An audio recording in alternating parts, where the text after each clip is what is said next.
والصلاة والسلام على سيد الأنبياء والمرسلين أما بعد فأعوذ بالله من الشيطان الرجيم بسم الله الرحمن الرحيم يا أيها الذين آمنوا اتقوا الله وكونوا مع الصادقين صدق الله العظيم وقال الله تبارك وتعالى في كلامه المجيد إن أكرمكم عند الله أتقاكم عزیزان گرامی، آج کا ہمارا میں بیٹھنا، آج کا پروگرام 11ویں شریف کے حوالے سے جو کہ حسب ثابت منعقد کیا جاتا ہے، آج بھی نفاذ پذیر ہے۔ اللہ تبارک و تعالیٰ کی بارگاہ میں دعا ہے خداوند قدوس ہمیں ان محافلوں میں آنے کے مقصد کو سمجھ کر اپنی زندگیوں کو سنوارنے کی توفیق عطا فرمائے، کیونکہ اگر ہم قرآن پڑھتے ہیں تو ہمیں قرآن پڑھنے کا مقصد ہمارا اصلاح ہونی چاہیے۔ اگر حدیث پڑھتے ہیں تو حدیث پڑھنے کا مقصد اصلاح ہونی چاہیے۔ اولیاء اکرام کا ذکر کرتے ہیں جو کہ باعث برکت اور باعث رحمت ہے، تو بھی ہماری زندگی کا مقصد اپنی اصلاح ہونی چاہیے۔ اہل بیت کا ذکر ہو، ازواج رسول کا ذکر ہو، اور اسی طرح اللہ تبارک و تعالیٰ کی نشانیوں کا ذکر ہو، تو مقصد ہمارا اصلاح ہونا چاہیے۔ اگر اصلاح نہیں ہوگی تو پھر غور طلب بات ہے کہ ہم یہ محافل کیوں کرتے ہیں۔ اگر قرآن سن کر بھی، قرآن پڑھ کر بھی، نبی کی حدیث پڑھ کر سن کر بھی، اولیاء اکرام کا ذکر پڑھ کر، اولیاء سے نسبت قائم کر کے بھی اگر ہماری اصلاح نہیں ہے، ہمارے اندر وہ خامیاں ہیں جو نہیں ہونی چاہیے، مثلا نماز کا چھوڑنا، قرآن کی تلاوت نہ کرنا، ماں باپ کا ادب نہ کرنا، ماں باپ کی خدمت نہ کرنا، رزق حلال کی کوشش نہ کرنا، رزق حرام کمانے سے باز نہ آنا، مسلمانوں کی دل آزاری کرنے سے نہ باز آنا، انتشار سے بچنے کی کوشش نہ کرنا۔ گویا کہ یہ تمام کام اچھے ہیں، ان کا ثواب ملتا ہے، لیکن ان کا اصل مقصد جو ہے وہ ہماری اصلاح ہے۔ ہمارے اندر اگر کوئی گناہ ہے تو اس گناہ کو اولیاء کا جب ہم ذکر کرتے ہیں تو اولیاء کا ذکر ہم کس لیے کرتے ہیں؟ اللہ رب العزت قرآن میں فرماتا ہے ان اکرمکم عند اللہ اتقاکم، بے شک اللہ کے نزدیک تم میں سے سب سے زیادہ عزت والا انسان وہ ہے جو متقی اور پرہیزگار ہے، جس نے تقوی اختیار کیا ہوا ہے۔ تقوی کا مطلب جو گناہوں سے خود کو بچا رہا ہے، حرام کے قریب نہیں جاتا، برائی سے بچنے کی کوشش کرتا ہے، دوسروں کی دل آزاری سے خود کو بچاتا ہے، لوگوں کو لڑاتا نہیں ہے بلکہ لوگوں کو محبت کی ترغیب دلاتا ہے، لوگوں میں پیار پیدا کرتا ہے، تو پھر سمجھ لیں اگر ہم میں یہ خوبیاں پیدا ہو جائیں تو ہماری نسبت بھی سچی ہے اور ہم جن کے پیچھے چل رہے ہیں وہ بھی سچے ہیں، اور ہمیں ان کی زندگی سے فیض بھی مل رہا ہے۔ لیکن اگر سال ہر سال سے مسلمان ہیں، آج ہی ایک دوست وہ آئے دم کروانے کے لیے، غالباً ان کی ایج 55 سال یا 56 سال ہوگی، تو بتا رہے تھے کہ میں کافی عرصہ کویت میں بھی رہا ہوں لیکن اب پاکستان میں ہوں، حالات بہت زیادہ خراب ہیں، تو میں نے ان سے پوچھا کہ آپ نماز پڑھتے ہیں؟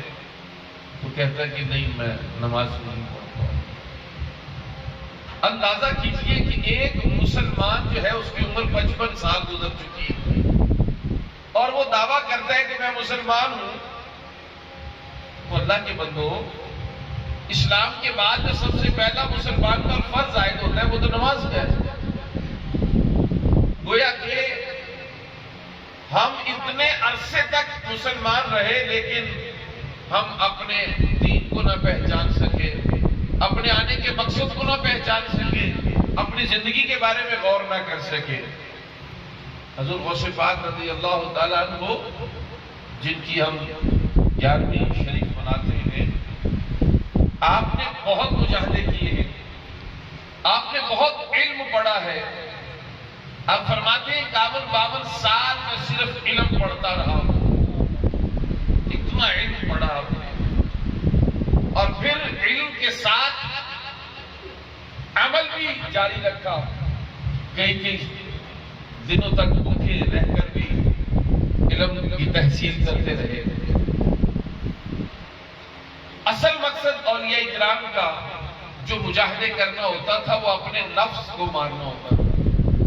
نفس انسان کو شر کے لیے ابھارتا ہے، نفس انسان کو برائی کی طرف لے جاتا ہے، اور یہی وہ نفس ہے جس کی وجہ سے شیطان ہم پر غالب آتا ہے۔ گویا کہ جیسے لوہا جو ہے مقناطیس لوہے کو کھینچتا ہے اپنی طرف، مقناطیس جو ہے وہ لوہے کو اپنی طرف کھینچتا ہے، باقی دھاتوں کے ساتھ لگاتے رہے کسی کے ساتھ اس کی بنتی نہیں ہے۔ لکڑی کے ساتھ لگائیں گے وہ کھینچے گا نہیں، اسٹیل کے ساتھ لگائیں گے وہ کھینچے گا نہیں، پلاسٹک کے ساتھ لگائیں گے وہ کھینچے گا نہیں، ربڑ کے ساتھ لگائیں گے وہ کھینچے گا نہیں۔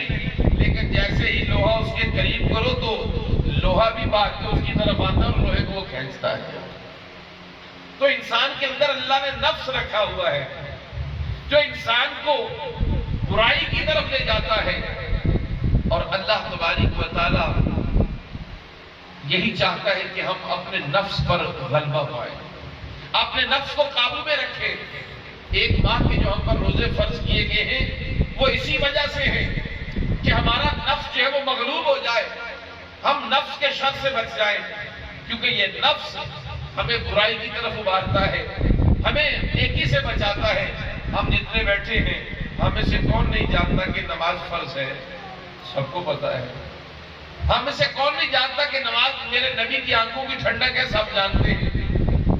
ہم میں سے سب جانتے ہیں کہ قرآن میں اللہ نے سب سے زیادہ نماز کا حکم دیا ہے، اور ہم کون ہیں؟ ہم اللہ کو ماننے والے ہیں، رسول اللہ کو ماننے والے ہیں، ہم مسلمان ہیں۔ تو کبھی غور کیا کہ وہ کون سی چیز ہے جو ہمارے عمل کے راستے میں رکاوٹ بن جاتی ہے؟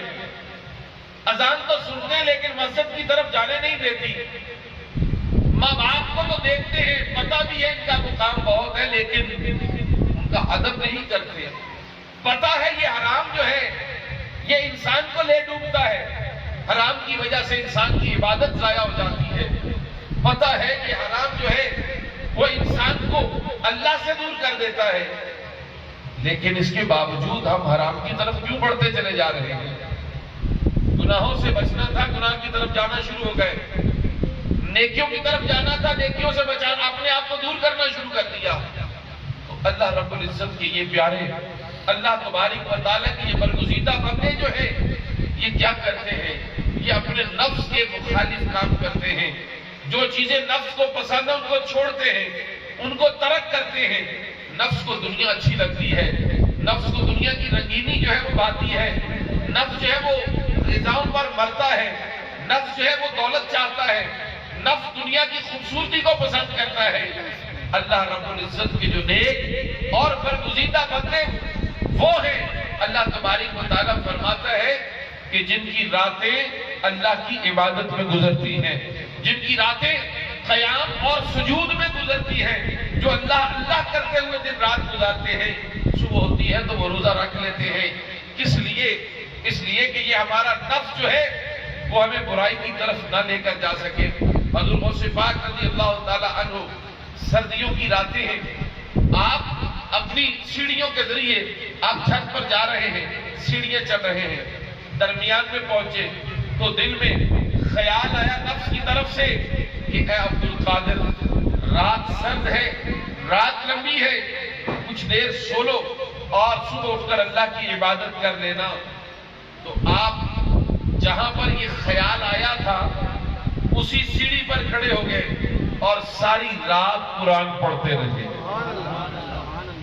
ساری رات قرآن پڑھتے رہے. اور جب صبح کی اذان ہوئی تو اپنے نفس کو مخاطب کر کے فرماتے ہیں کیا خیال ہے اب آرام کرنا ہے؟ یعنی اپنے نفس کو مخاطب کرتے ہیں. اسی طرح ایک اللہ والے تھے تو وہ کوئی بھی کام اپنے نفس کے مطابق نہیں کرتے. وہ کہتے تھے یہ نفس جب بھی مشورہ دیتا ہے تو وہ الٹا ہی دیتا ہے, نفس جب بھی چلاتا ہے تو برے راستے کی طرف چلاتا ہے. وہ ہر کام نفس کے مخالف کرتے تھے. ایک مرتبہ ایسے ہوا, جہاد کا اعلان ہوا. جب جہاد کا اعلان ہوا تو دل میں خیال پیدا ہوا کہ چلو جہاد کرنے چلے, اور آپ سوچ میں پڑ گئے کہ نفس تو انسان کو برائی کی طرف لے جاتا ہے, نفس تو انسان کو برے راستے کی طرف لے جاتا ہے, اور جہاد تو اللہ کی عبادت ہے. ارے میرا نفس کب سے نیک ہو گیا کہ مجھے نیکی کی دعوت دے رہا ہے کہ چلو چل کر جہاد کرتے ہیں. فرماتے ہیں نہیں, اب میں جہاد پر نہیں جاؤں گا, کیونکہ اس میں نفس شامل ہے اور یقیناً نفس کا شر ہوتا ہے. نفس انسان کو کسی بھی لحاظ سے برائی کی طرف ہی لے کے جاتا ہے. تو آپ سوچ میں پڑ گئے, فرماتے ہیں کہ اس میں اس کا شر کیا ہو سکتا ہے؟ جہاد عبادت ہے, جہاد کرنا سنت بھی ہے, تو اس میں نفس کا شر کیا ہے؟ نفس کہتا ہے چلو جہاد کرو. تو آپ کافی دیر تک سوچتے رہے, اپنے نفس کو ملامت کرتے رہے کہ بتا تیرا اس میں شر کیا ہے. تو نفس سے جواب آیا, حضور بات یہ ہے کہ آپ نے جب سے میں آپ کے ساتھ ہوں آپ نے کبھی میرے کہنے کے مطابق کام نہیں کیا. اگر میں آپ کو آرام کا مشورہ دیتا ہوں تو آپ جاگ کر رات گزارتے ہیں. اگر آپ کو میں کھانے کا مشورہ دیتا ہوں آپ روزہ رکھ لیتے ہیں. اگر میں آپ کو کوئی اچھا مشورہ دیتا ہوں تو آپ اس پر بھی عمل نہیں کرتے. تو حضور میں نے خیال کیا کہ چلو چل کر جہاد کرو, آپ شہید ہو جائیں گے تو میری بھی خلاصی ہو جائے گی, آپ کی بھی خلاصی ہو جائے گی, میری بھی خلاصی ہو جائے گی. فرمایا دیکھا نا, میں کہتا تھا نا کہ اس میں بھی اس کا کوئی شر ہے, اس میں بھی اس کا کوئی شر ہے. اللہ کے برگزیدہ بندے وہ ہیں جو اپنے نفس پر قابو پا کے رکھتے ہیں, اور اسی لیے ان کو اللہ کا قرب نصیب ہوتا ہے. اللہ خود فرماتا ہے ان اکرمکم عند اللہ اتقاکم, فرمایا کہ بے شک تم میں سے اللہ کے نزدیک زیادہ عزت والا, زیادہ مرتبے والا وہ شخص ہوتا ہے کہ جو تقوی اور پرہیزگاری کرتا ہے. تو عزیزان گرامی, اولیاء اکرام کے اندر یہ تقوی کی طاقت تھی کہ وہ اپنے آپ کو گناہوں سے بچاتے تھے, وہ اپنے آپ کو نیکیوں کی طرف لگایا کرتے تھے, جس کی وجہ سے اللہ رب العزت نے ان کو عزت عطا فرمائی ہے. اور آج حضور غوث پاک رضی اللہ تعالی عنہ کو خدا نے جو عزت دی ہے, آج ہم ان کی اس عزت کو دیکھتے ہوئے, آج ہم اللہ کے دیے ہوئے اس مقام کو دیکھتے ہوئے آج ہماری زبانیں بھی ان کا ذکر کرنے پر مجبور ہیں. آج ہم ان کا ذکر کرتے ہیں, ان کا نام لیتے ہیں, رحمت اللہ تعالی علیہ رضی اللہ تعالی عنہ پڑھتے ہیں. وجہ کیا ہے کہ انہوں نے ہمیشہ اپنے نفس کی مخالفت کی ہے اور تقوی کا راستہ اختیار کیا ہے۔ عزیزان گرامی، ہم ان کے ماننے والے ہیں، ہم ان کے چاہنے والے ہیں۔ کبھی غور کیا ہے کہ حضور غوث پاک سے نسبت رکھنے والے، حضور غوث پاک رضی اللہ تعالیٰ عنہ سے محبت کرنے والے، حضور غوث پاک رضی اللہ تعالیٰ کو ذکر کرنے والے، ان کی محفلیں سجانے والے، کہ کبھی غور کیا کہ وہ جو راستہ انہوں نے اپنایا تھا، کیا اے ان کا ملاد ہے، ان کی محبت میں ان کا ذکر کرنے والے، کیا آج ان کے راستے سے کہیں ہم ہٹ تو نہیں گئے؟ آج ہم نے ان کے راستے سے کہیں تو نہیں موڑ لیا؟ کیونکہ محبت کا یہ تقاضا ہے کہ محبوب کو دیکھا جاتا ہے کہ محبوب کو جو پسند ہے وہ پسند کیا جاتا ہے، محبوب کو جو ناپسند ہے وہ ناپسند کیا جاتا ہے۔ تو دیکھیے، جنہوں نے محبت کا دعویٰ کیا، جنہوں نے اولیاء سے اپنی محبتوں کا اظہار کیا، پھر انہوں نے اولیاء اکرام کے ساتھ اپنی زندگیوں کو اس طرح وابستہ کر لیا کہ اللہ تبارک و تعالیٰ نے پھر ان پر ایسا رنگ چڑھا دیا کہ ان مریدوں کو دیکھا جاتا تو دیکھ کر انسان کو معلوم ہو جاتا یہ کسی اللہ والے کے ساتھ نسبت رکھنے والا ہے، یہ کسی اللہ والے کے ساتھ محبت کرنے والا ہے، اور کسی اللہ والے کی نگاہ اس پر پڑی ہوئی ہے جو یہاں تک اس کو مقام ملا ہوا ہے۔ تو عزیزان گرامی، اللہ تبارک و تعالیٰ اپنے بندوں کو عزت دیتا ہے، اللہ تبارک و تعالیٰ اپنے بندوں کو رتبے عطا فرماتا ہے، اللہ تعالیٰ اپنے بندوں کو درجے دیتا ہے۔ اور اللہ کی دی ہوئی عزت کیا ہے؟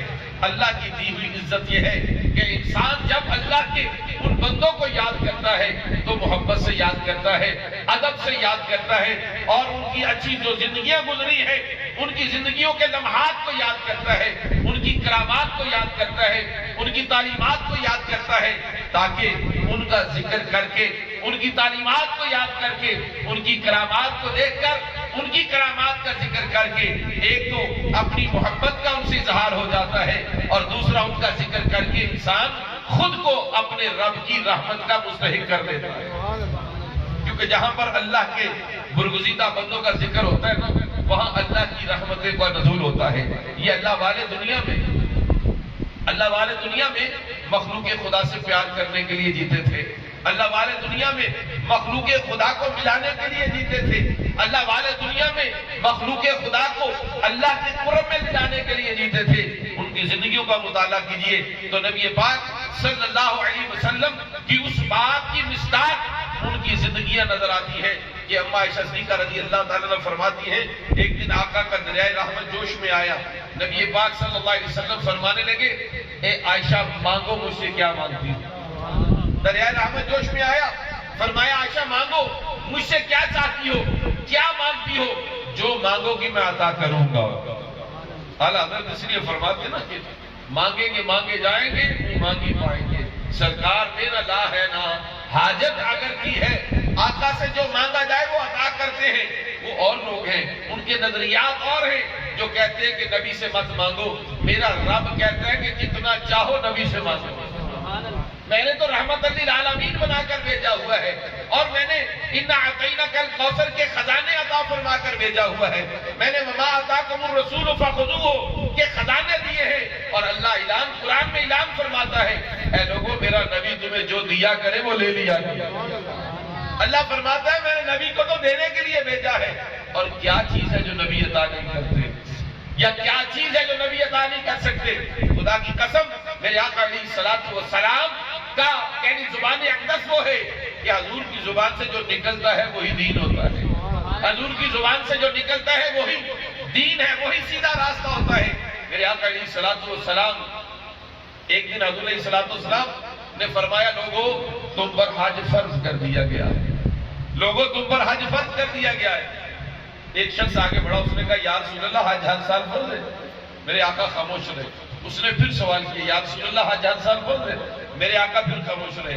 اس نے پھر سوال کیا، تو غور کیجئے، اللہ کے رسول فرماتے، جب اس نے تیسری مرتبہ پوچھا، اللہ کے رسول فرماتے چپ ہو جا، خاموش ہو جا، اگر میری زبان سے ہاں نکل جاتا تو تم پر ہر سال حج فرض ہو جانا چاہتا۔ اعلیٰ حضرت فرماتے ہیں کہ نعمتیں بانٹتا جس سمت وہ ذیشان گیا، ساتھ ہی منشیے رحمت کا قلم دان گیا، کہ جو آقا کی زبان سے نکلتا گیا وہ دین بنتا گیا، جو حضور فرماتے گئے وہ دین بنتا گیا، جو آقا کہتے گئے وہ جناب وہی ہمارے لیے صراط مستقیم بنتا گیا۔ تو عزیزان گرامی، آقا نے فرمایا عائشہ مانگو کیا مانگتی ہو۔ اب عائشہ کون تھی؟ میرے نبی کی زوجہ تھی، وہ زوجہ تھی کہ اللہ رب العزت نے یہ رشتہ میرے نبی کے لیے خود پسند فرمایا۔ اللہ تبارک و تعالیٰ نے، حضور خود فرماتے ہیں کہ مجھے عائشہ کو دکھایا گیا، اللہ تبارک و تعالیٰ نے خود یہ رشتہ اپنے محبوب کے لیے پسند فرمایا۔ اور ابو بکر صدیق ایک دن کہتے ہیں یا رسول اللہ دل کی تمنا ہے کہ میری بیٹی ہو اور آپ کے نکاح میں ہو، یا رسول اللہ میری دولت آپ کے قدموں پر قربان ہو، یا رسول اللہ میری آنکھوں آپ کا چہرہ ہو، میں آپ کو دیکھتا ہی رہوں۔ سرکار نے وہ ساری اپنے غلام کی ساری مرادوں کو پورا فرما دیا۔ اور پھر یہ ہوا جب عائشہ صدیقہ رضی اللہ تعالیٰ عنہ کا حضرت میرے آقا علیہ السلام سے نکاح بھی ہوا، اور آقا دو جہاں علیہ السلام اما عائشہ سے اتنی محبت فرماتے تھے کہ جب حضور کا وصال مبارک ہوا اس وقت بھی میرے آقا کا سر اقدس اما عائشہ کی گود میں تھا، اس وقت بھی اما عائشہ کی گود میں حضور کا سر اقدس تھا۔ اللہ کے رسول ان سے محبت فرماتے ہیں اور یہ رسول اللہ سے محبت فرماتی ہے۔ اب ذرا غور کیجئے کہ آج اگر کوئی نادان، آج اگر کوئی بے وقوف، آج اگر کوئی کہنے کے کم عقل یا بد نصیب انسان اگر میرے آقا کی کسی زوجہ پر طعن زنی کرتا ہے، اما عائشہ کو برا کہتا، تو بتائیے کیا میرے نبی کا دل خوش ہوتا ہے یا رنجیدہ ہوتا ہے؟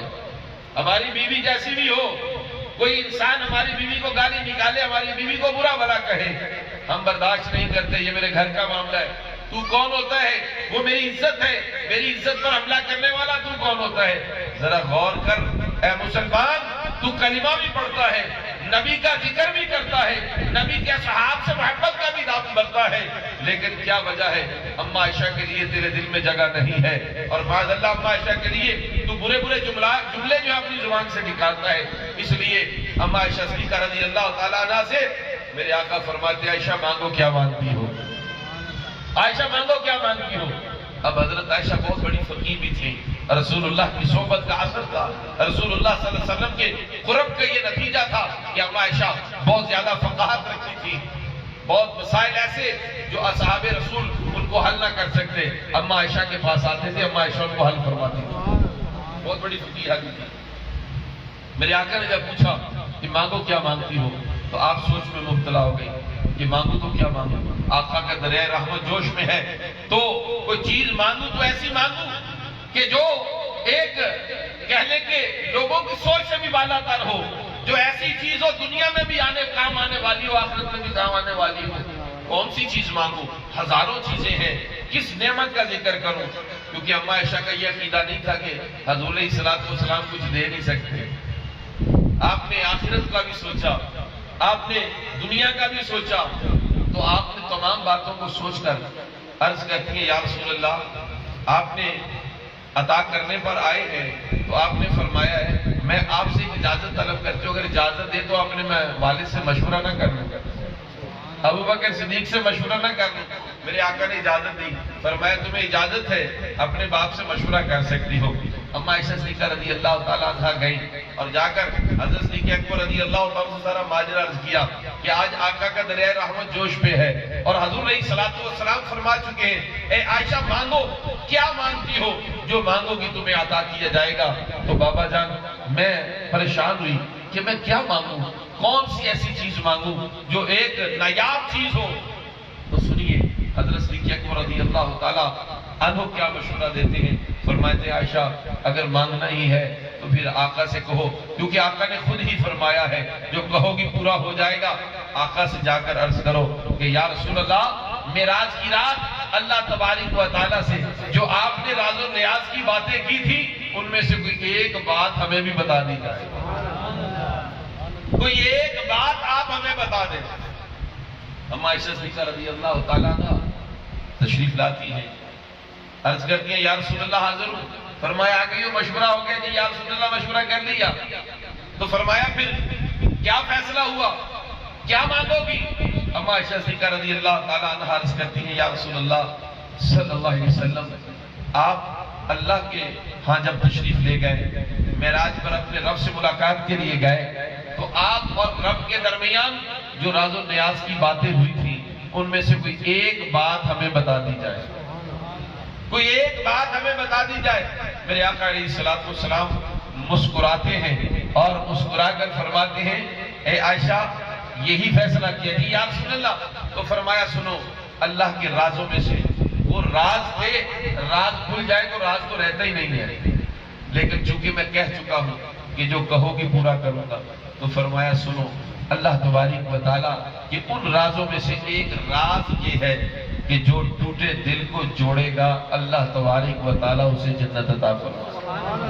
نعرہ تکبیر، اللہ نعرہ رسالت، یا رسول اللہ، نعرہ رسالت، یا رسول اللہ، نعرہ تحقیق، حق، نعرہ حیدری، یا نعرہ غوثیہ۔ فرمایا کہ جو ٹوٹے ہوئے دل کو جوڑے گا اللہ تبارک و تعالیٰ اس پر جنت فرض کر دے گا، جنت لازم ہو جائے گی، وہ جنت میں جائے گا۔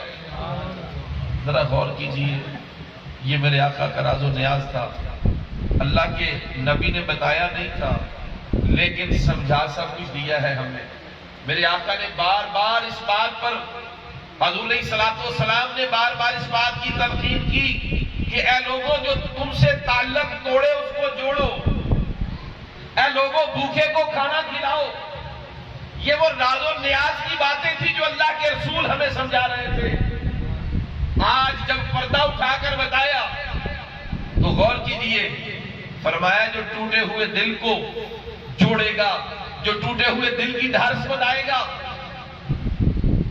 جیڑے ڈگ پیندے نے تھلے جنہاں نو کوئی نہ چلے انہاں نو بھی گل نہ آندا مدینے والا سن۔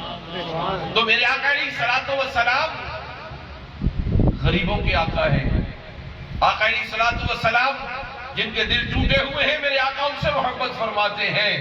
میرے آقا علیہ الصلوۃ والسلام نے فرمایا ٹوٹے ہوئے دل کو جوڑنے والے پر جنت واجب کر دی جاتی ہے۔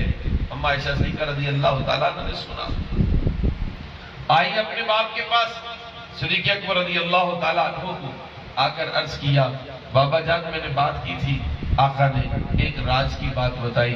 بیٹا کیا؟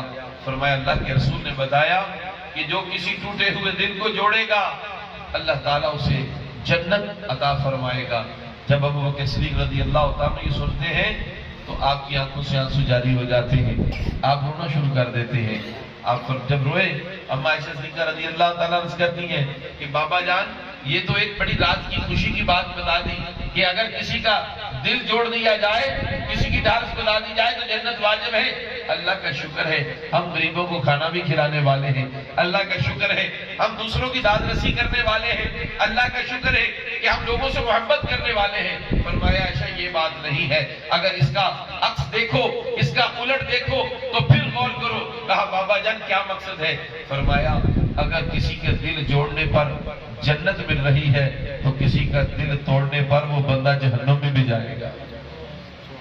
اگر کسی کا دل توڑا جائے گا تو وہ بندہ جہنم میں بھی جائے گا۔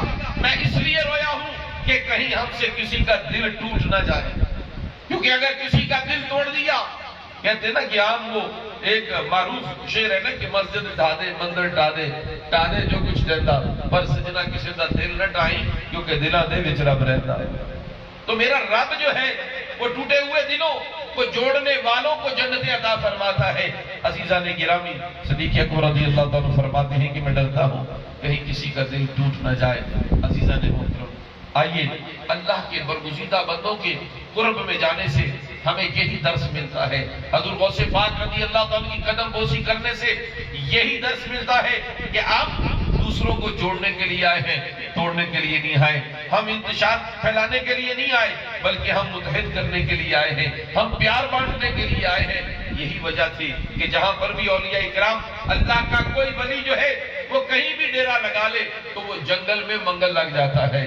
بات کیا ہوتی ہے؟ بات یہی ہوتی ہے کہ دنیا میں جن لوگوں کے دل ٹوٹے ہوتے ہیں، جن کو کوئی پوچھنے والا نہیں ہوتا، جب وہ اللہ کے کسی ولی کے پاس جاتے ہیں وہ اس کی بات سنتے بھی ہیں، اس کے لیے دعا بھی فرماتے ہیں، اس کے لیے کوشش بھی کرتے ہیں۔ جب کسی ٹوٹے کا دل جڑ جاتا ہے تو پھر وہ ہمیشہ کے لیے اس کا گرویدہ ہو جاتا ہے۔ تو عزیزان گرامی، یہی وہ ایک پیغام تھا جو اللہ کے ولی لے کر آئے، اور اسی پیغام کو جب برصغیر میں پھیلایا گیا تو لاکھوں کروڑوں جو کہ مشرک تھے وہ اللہ والوں کے ہاتھ پر بیعت ہو گئے، کلمہ پڑھ کر اپنے شرک کو دور کر دیا، شرک کو چھوڑ کر ایک خدا کی بارگاہ میں جھکنا شروع کر دیا۔ تو عزیزان محترم، ہم اللہ کے ولیوں سے پیار کرنے والے ہیں، اور غوث پاک رضی اللہ تعالیٰ عنہ کا مقام اولیاء میں اس انداز سے ہے کہ آپ فرماتے ہیں قدمی حاضی علی رقبت کل ولی، کہ میرا قدم تمام ولیوں کی گردن پر ہے۔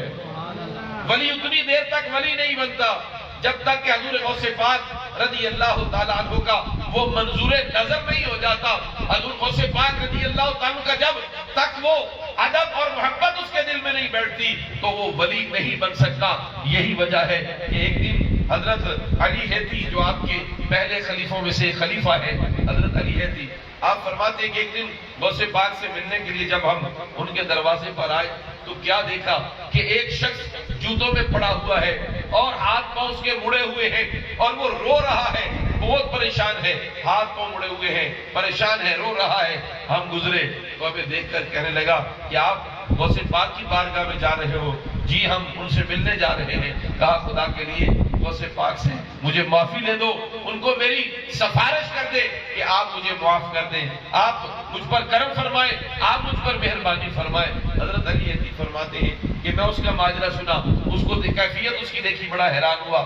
آپ فرماتے ہیں کہ میں جب حضور غوث پاک رضی اللہ تعالیٰ عنہ کے بارگاہ میں حاضر ہوا، سلام عرض کیا، سلام عرض کرنے کے بعد اس بندے کی جو حاجت تھی اس کو پیش کیا۔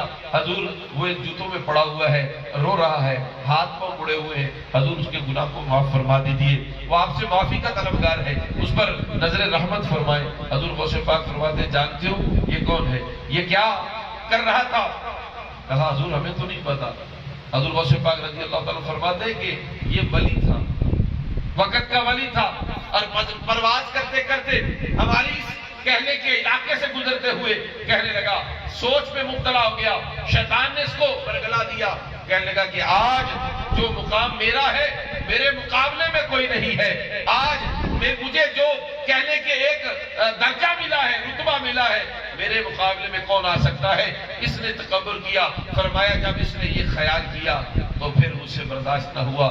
جلال غوثیت، جلال حضور غوث پاک رضی اللہ عنہ کا آپ نے جلال کی نگاہ کی تو اس کا وہ سارا مقام بھی اس سے چھن گیا، اس کا درجہ بھی چھن گیا، اور وہ آ کر زمین پر گرا، ولایت چھن گئی، اور پھر غوث پاک کے در پر آ کر معافی مانگ رہا ہے۔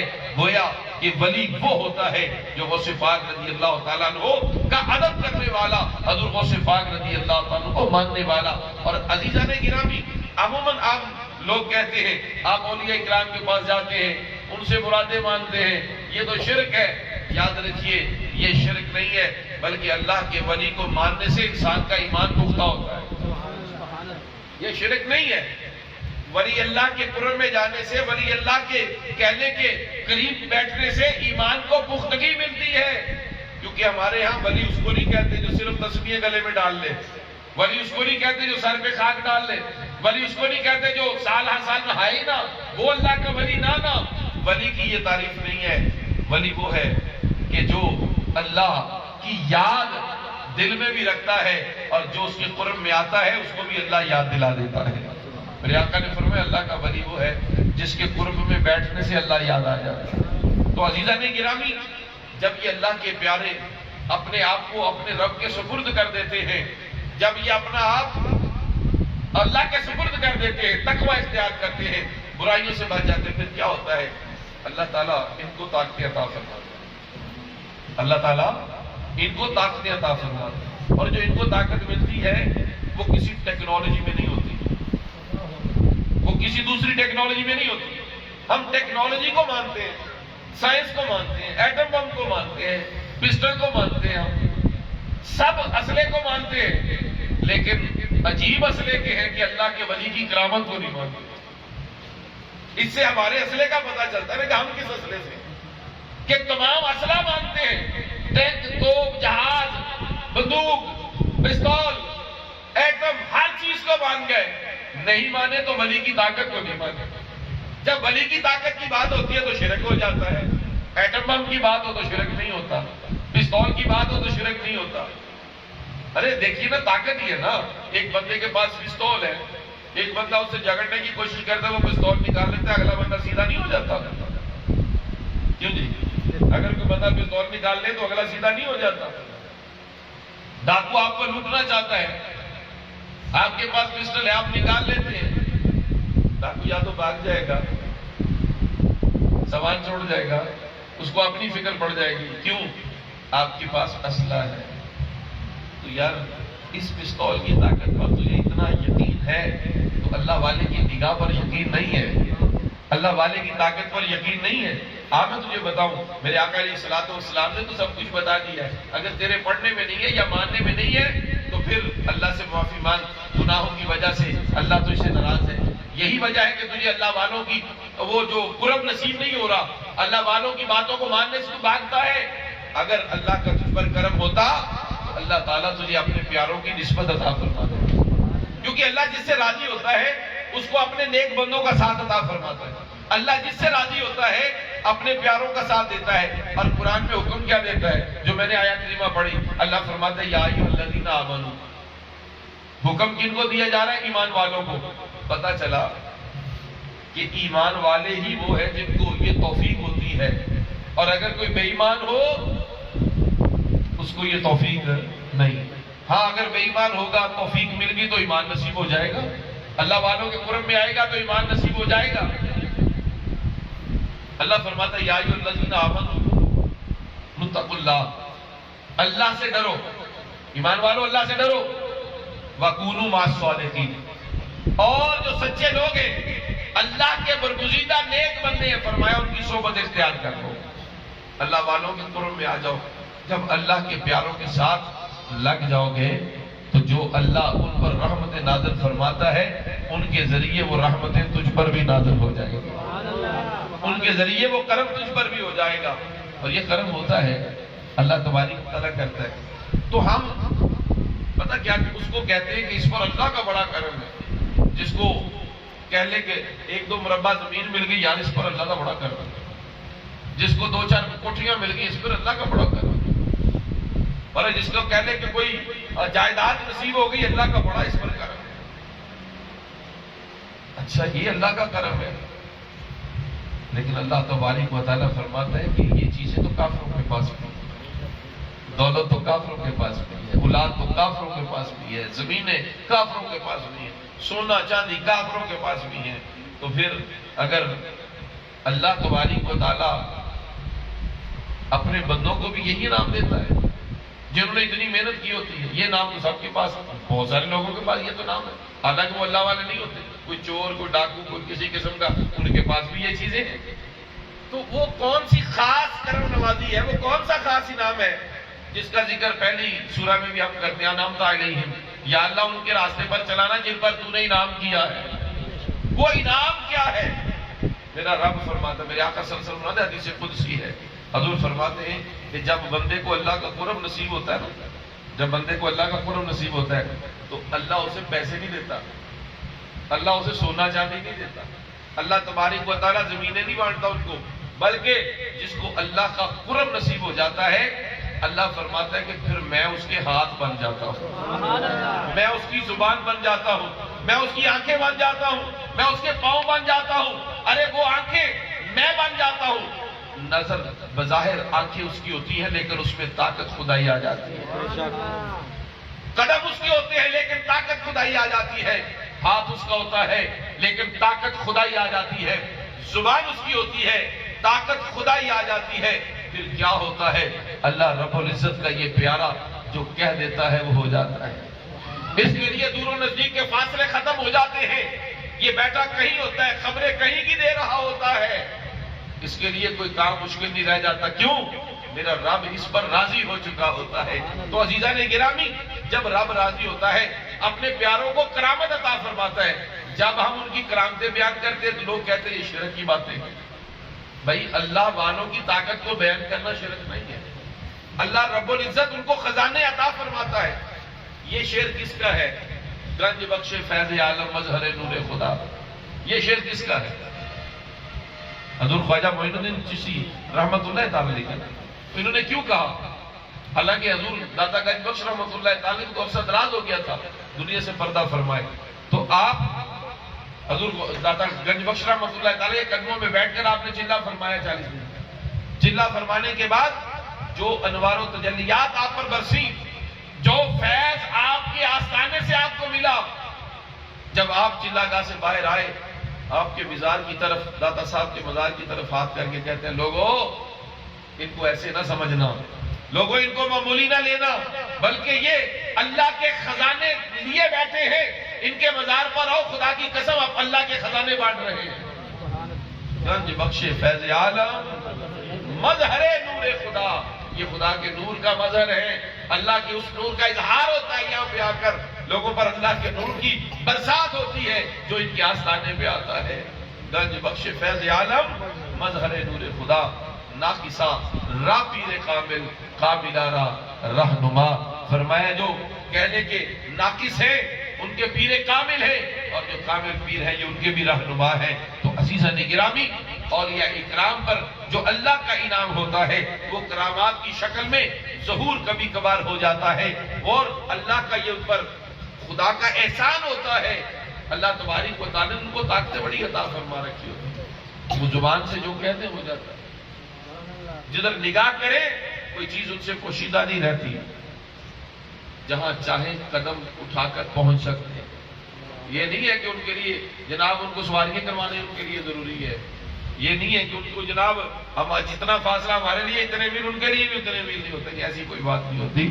جب وہ چاہتے ہیں، جب وہ اپنی موج میں آ جائیں تو پھر یہ فاصلے بھی ان کے لیے فاصلے نہیں رہتے، پھر یہ پردے بھی ان کے لیے پردے نہیں رہتے. اور اسی طرح پھر اللہ تبارک و تعالیٰ کی بارگاہ میں جو وہ کہتے ہیں اللہ تبارک و تعالیٰ وہ پورا فرما دیتا ہے.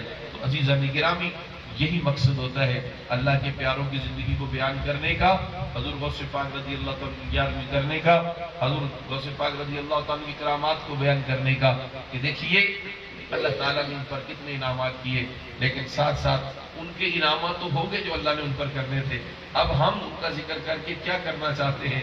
تو ہمیں ان کی زندگی سے سیکھنا چاہیے کہ ہم نے ٹوٹے دلوں کو کیسے جوڑنا ہے، ہم نے اپنے بزرگوں کا احترام کیسے کرنا ہے، ہم نے بے حیائی سے خود کو کیسے بچانا ہے، ہم نے کس طرح حرام سے بچنا ہے. تو ہم چونکہ اللہ والوں کے ماننے والے ہیں تو اللہ والوں کی تعلیمات پر عمل کرتے ہوئے ہم نے اپنے گھروں کو بھی سکون کا کہنے کے گہوارہ بنانا ہے، اپنے معاشرے کو بھی کہنے پیار محبت کا درس دینا ہے، اور ہمارے انداز سے پتہ چلے، کہنا نہ پڑے بلکہ دیکھنے والا خود کہے یار لگتا ہے یہ کسی اللہ والے کا مرید ہے، لگتا ہے کسی اللہ والے کے ہاتھ میں اس کا ہاتھ ہے، کہ جب میں دیکھ رہا ہوں کہ یار اس کی نماز بھی نہیں چھوٹتی، یار یہ کبھی کسی سے جھگڑتا بھی نہیں ہے، اگر اس کو کوئی گالی دیتا ہے تو صبر سے برداشت کر لیتا ہے، ارے میں نے اس کو دیکھا اپنے ماں باپ کی خدمت کا بھی حق ادا کر دیتا ہے، ارے یہ دوسروں سے بڑی محبت سے پیش آتا ہے، کوئی بھوکا ہوتا ہے تو اس کو کھانا کھلا دیتا ہے. تو یہ وہ ادائیں ہیں